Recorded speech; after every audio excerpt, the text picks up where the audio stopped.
अस्सलाम वालेकुम dear students. आज के लेक्चर में हम बात करेंगे about Wilson cloud chamber.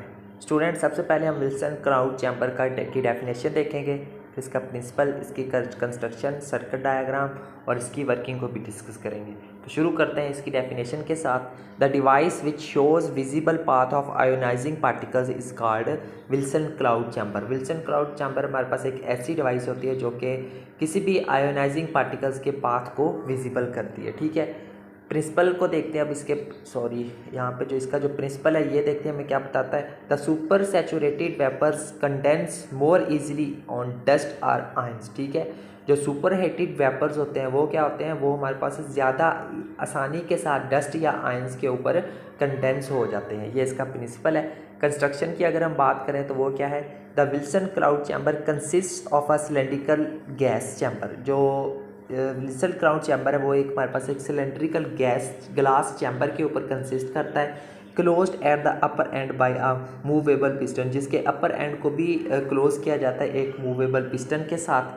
A black felt pad soaked in alcohol is placed on a metal plate inside the chamber. फिर क्या किया जाता है, उस चैम्बर के अंदर जो है वो एक हमारे पास एक ब्लैक फेल्ड पैड को रखा जाता है जिसको अल्कोहल में डुबोया हुआ होता है। ठीक है, जैसा कि यहाँ पे सर्किट डायग्राम के अंदर आपको दिखाया गया, इसको आपने same as it is draw करना है। ओके, उसके बाद इसकी वर्किंग को देखते हैं। The air become saturated with alcohol vapours. जो हवा होती है वो भी सैचुरेट हो जाती है अल्कोहल वेपर्स के साथ। क्यों?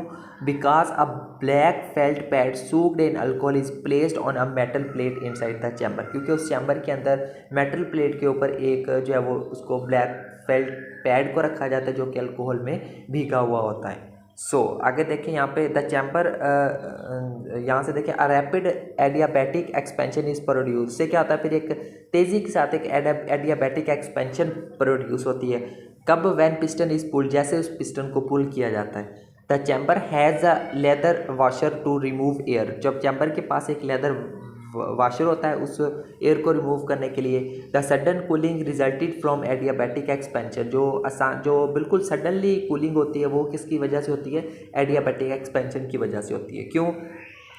बिकॉज वॉल्यूम इंक्रीजेज, क्योंकि उसका जो वॉल्यूम है वो इंक्रीज़ हो जाता है, while pressure and temperature decrease, और इससे जो प्रेशर और टेम्परेचर है वो क्या हो जाते हैं? डिक्रीज़ हो जाते हैं। It helps to form super heated vapours. ये सुपर हीटेड वेपर्स को बनाने में मदद करता है। The ions are produced along the path. जो आयंस होते हैं वो उस पाथ के अलॉन्ग प्रोड्यूस हो जाते हैं। कब? When radiation passes through the chamber, जब उस चैम्बर में से रेडिएशन पास होती है। The tiny droplets of moisture condense about these ions and form vapor tracks showing the path of radiation। ठीक है स्टूडेंट, तो ये यहाँ तक इसको कर लेना है। मज़ीद आगे देखते हैं। The fog tracks are illuminated with a lamp. जो फॉग ट्रैक्स होते हैं उनको इल्यूमिनेट किया जाता है किसी भी लैम्प के साथ, and may be seen through the glass window, और उनको जो है वो ग्लास विंडो के थ्रू भी देखा जा सकता है। A high potential difference of 1 kilovolt between the top and bottom of the chamber provides an electric field। उस चैम्बर के बॉटम के ऊपर पोटेंशियल डिफरेंस होता है हमारे पास, कितना होता है वो 1 किलो वाट होता है। ठीक है, उसकी टॉप और बॉटम चैम्बर के दरमियान, जो कि हमें इलेक्ट्रिक फील्ड प्रोवाइड करता है। This electric field clears away all the unwanted ions. वो जो इलेक्ट्रिक फील्ड है वो तमाम अनवांटेड आयंस को क्लियर अवे कर देती है from the chamber to make it ready for use. उस चैम्बर में से यानी कि उन तमाम अनवांटेड आयंस को वो रिमूव कर देती है ताकि उसको यूज़ किया जा सके। ठीक है, आगे देखें, ट्रैक्स ऑफ पार्टिकल्स की बात करते हैं यहाँ से। ठीक है, इसमें क्या है, the alpha particles leave thick straight and continuous track. जो अल्फ़ा पार्टिकल्स होते हैं वो थिक स्ट्रेट और कंटिन्यूस ट्रैक्स लीव करते हैं। क्यों? Due to intense ionisation produce by them. ठीक है, एक इंटेंस आयोनाइजेशन की वजह से जो कि वो प्रोड्यूस करते हैं। बीटा पार्टिकल्स की अगर हम बात करें तो the beta particles form thin and discontinuous tracks. जो बीटा पार्टिकल्स होते हैं वो थिन और डिसकंटिन्यूस ट्रैक्स को जो है वो बनाते हैं। ठीक है, एक्सपेंडिंग इन एरियाटिक मैनर, किसी भी एक एरियाटिक मैनर में वो एक्सपेंड करते हुए। Showing frequent deflections as shown in figure. ठीक है, यहाँ पे देखें सबके दिए गए हैं। ठीक है, ये गैमा के लिए, ये बीटा के लिए और ये अल्फ़ा के लिए।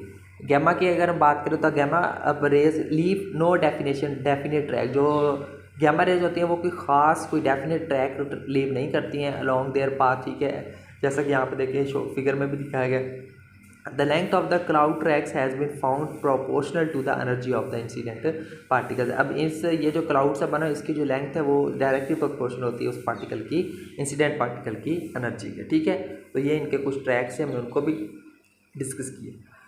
तो ठीक है स्टूडेंट, तो बस यही था हमारा आज का लेक्चर। ठीक है, इस लेक्चर में भी हमने जो है वो विल्सन क्लाउड चैम्बर को डिस्कस किया है, इसकी वर्किंग डायग्राम, ठीक है, एडवांटेजेस और एक कंस्ट्रक्शन प्रिंसिपल और डेफिनेशन भी। तो उम्मीद करता हूँ आपको विल्सन क्लाउड चैम्बर से रिलेटेड भी आपको ठीक ठाक डाटा मिल गया है। ऑलमोस्ट सारे टॉपिक्स इसमें कवर हैं।